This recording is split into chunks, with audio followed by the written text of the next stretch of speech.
U jeku predizborne kampanje, koja je u svim medijima već preuzela primat, manje gromoglasno pred manjim auditorijumom bez plaćenih termina na mestu gde je pre godinu dana izabrana prva jezička vlada, oči u oči sa biračima našli su se vlast i opozicija. Ujedinjeni reformatori srpskog jezika žele nov mandat u borbi za spas jezika i veruju da su ga radom u proteklih godinu dana zaslužili. Mi se trudimo da objasnimo ljudima da je to jedna od glavnih stvari koja nas je sprečila u našim ciljevima. Najbitnija i najglavnija stvar nama je da radimo na pismenosti i na čuvanju naših reči, jer naše reči previše odlaze i imamo previše stranih izraza u upotrebi. Da mogu bolje i više u ovoj jako važnoj misiji odolevanja svim napadima na maternji jezik misle u stranci srpske pismenosti. Želimo da vratimo srpski jezik na onaj nivo kao što je bio pre 10-20 godina, pre nego što je uticaj na njim preuzeo internet i engleske reči, uopšte reči stranog porekla i očekujem da ćemo uspeti u tome. Imamo podršku, čini mi se, dobru podršku glasača.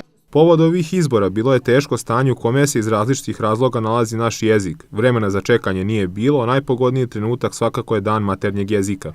Mi u Biblioteci Šabačkoj 365 dana u godini vodimo računa o maternjem jeziku i skrećemo pažnju našim sugrađanima koliko je važno da i oni posvete pažnju razvoju jezičke kulture.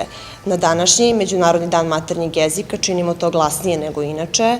U minut do 12 mislim da sam termin govori mnogo više od ne znam nija koliko hiljada miliona reči.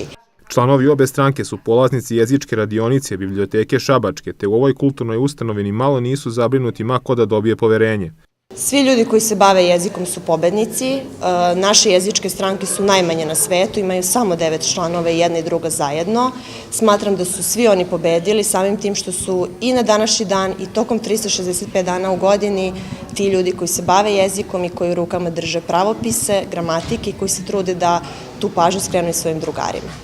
Osim dana posvećenog maternjem jeziku, dodatni značaj i ovim izborima, ali i svemu što se čini kako bi se očuvao srpski jezik, daje podatak da je 2014. godina u kojoj se obeležava 2 veka od izdavanja Vukove pismenice srpskog jezika po govoru prostog naroda napisane, prve gramatike srpskog jezika na narodnom govoru.